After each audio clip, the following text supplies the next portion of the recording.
ನಮಸ್ಕಾರ. ನೀವು ಹೊಸ ಬಿಸ್ನೆಸ್ ಆರಂಭಿಸಲು ಯೋಚಿಸುತ್ತಿದ್ದೀರಾ ಅಥವಾ ನಿಮ್ಮ ಉದ್ಯೋಗದಲ್ಲಿ ಪ್ರಗತಿ ಕಾಣುತ್ತಿಲ್ಲವೇ? ನೆನಪಿಡಿ, ವ್ಯವಹಾರ ಎನ್ನುವುದು ಕೇವಲ ಹಣದ ಆಟವಲ್ಲ, ಅದು ಬುದ್ಧಿವಂತಿಕೆಯ ಆಟ.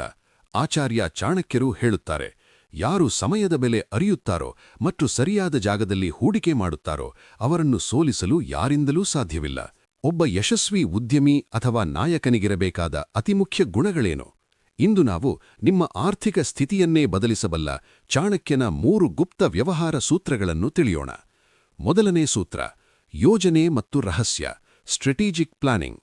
ಚಾಣಕ್ಯರ ಪ್ರಕಾರ ಯಾವುದೇ ಕಾರ್ಯವನ್ನು ಆರಂಭಿಸುವ ಮುನ್ನ ಈ 3 ಪ್ರಶ್ನೆಗಳನ್ನು ಕೇಳಿಕೊಳ್ಳಿ. ನಾನು ಈ ಕೆಲಸವನ್ನು ಏಕೆ ಮಾಡುತ್ತಿದ್ದೇನೆ? ಇದರ ಫಲಿತಾಂಶವೇನಾಗಬಹುದು? ನಾನು ಇದರಲ್ಲಿ ಯಶಸ್ವಿಯಾಗಬಲ್ಲನೆ? ಯಾವಾಗ ನೀವು ಈ 3ಕ್ಕೂ ಸ್ಪಷ್ಟ ಉತ್ತರ ಕಂಡುಕೊಳ್ಳುತ್ತೀರೋ ಆಗ ಮಾತ್ರ ಕೆಲಸ ಆರಂಭಿಸಿ. ಅಷ್ಟೇ ಅಲ್ಲ, ನಿಮ್ಮ ವ್ಯವಹಾರದ ಮುಂದಿನ ನಡೆಗಳು ಅಥವಾ ರಹಸ್ಯಗಳನ್ನು ಕೆಲಸ ಪೂರ್ಣಗೊಳ್ಳುವ ಮುನ್ನ ಯಾರಿಗೂ ಬಿಟ್ಟುಕೊಡಬೇಡಿ. ಶತ್ರುಗಳು ಅಥವಾ ಪ್ರತಿಸ್ಪರ್ಧಿಗಳು ನಿಮ್ಮ ಯೋಜನೆಯನ್ನು ಅರಿಯದಂತೆ ನೋಡಿಕೊಳ್ಳುವುದು ಯಶಸ್ಸಿನ ಮೊದಲ ಮೆಟ್ಟಿಲು. ಎರಡನೇ ಸೂತ್ರ: ಸರಿಯಾದ ಸ್ಥಳ ಮತ್ತು ಸಮಯ, ಲೊಕೇಶನ್ ಆ್ಯಂಡ್ ಟೈಮಿಂಗ್. ಚಾಣಕ್ಯರು ಹೇಳುತ್ತಾರೆ, ಕುಕ್ಕರಿಯಂತೆ ಸಮಯಕ್ಕಾಗಿ ಕಾಯು ಮತ್ತು ಸಿಂಹದಂತೆ ಅವಕಾಶ ಸಿಕ್ಕಾಗ ಆಕ್ರಮಣ ಮಾಡು. ವ್ಯವಹಾರದಲ್ಲಿ ಸ್ಥಳದ ಆಯ್ಕೆ, ಲೊಕೇಶನ್ ಮತ್ತು ಮಾರುಕಟ್ಟೆಯ ಸಮಯ ಅತಿ ಮುಖ್ಯ. ಎಲ್ಲರಿಗೂ ಬೇಕಾದುದನ್ನು ಎಲ್ಲರಿಗಿಂತ ಉತ್ತಮವಾಗಿ ನೀಡುವವನೇ ನಿಜವಾದ ವ್ಯಾಪಾರಿ. ಯಸ್ಮಿನ್ ದೇಶೇ ನ ಸಮ್ಮಾನೋ ನ ವೃತ್ತಿರ್ ನ ಚ ಬಾಂಧವಾಃ. ಯಾವ ಜಾಗದಲ್ಲಿ ನಿಮ್ಮ ಕೆಲಸಕ್ಕೆ ಗೌರವವಿಲ್ಲವೋ ಅಥವಾ ಬೆಳೆಯಲು ಅವಕಾಶವಿಲ್ಲವೋ ಅಂಥ ಜಾಗವನ್ನು ತಕ್ಷಣ ತ್ಯಜಿಸಿ. ಬದಲಾವಣೆಗೆ ಹೆದರುವವನು ವ್ಯವಹಾರದಲ್ಲಿ ಹಿಂದೆ ಬೀಳುತ್ತಾನೆ. ಮೂರನೇ ಸೂತ್ರ: ಟೀಮ್ ಮತ್ತು ಹೂಡಿಕೆ, ಲೀಡರ್ಶಿಪ್ ಆ್ಯಂಡ್ ಇನ್ವೆಸ್ಟ್ಮೆಂಟ್.